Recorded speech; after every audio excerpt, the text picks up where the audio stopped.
Nuk është pagjumësi, sytë e skuqur, por na paralajmërojnë në këtë sëmundje. Ndodh që sytë tuaj pas një dite të lodhshme krijojnë skuqje dhe irritime të cilat e vështirësojnë shikimin. Pjesa më e madhe lajmëron për infeksione që keni marrë si rrjedhoje plurave. Mos e neglizhoni nëse nuk doni që ajo të përkeqësohet gjithmonë më shumë. Ne ju ofrojmë një recetë e cila mund të ndihmojë në eliminimin e këtij problemi sipas Step to Health. Përbërësit që u duan janë një copë aloe vera, kamomili zier.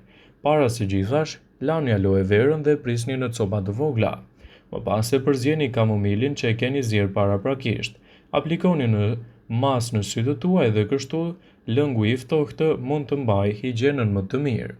Përsëriteni këtë veprim në mëngjes. Se sytë tuaj nuk janë të kuq nga lodhja ose papastërti, drejtohuni tek mjeku pasi mund të paralajmërojnë edhe probleme me imunitetin, shëndetin, gjithashtu edhe komplikacione me shikimin.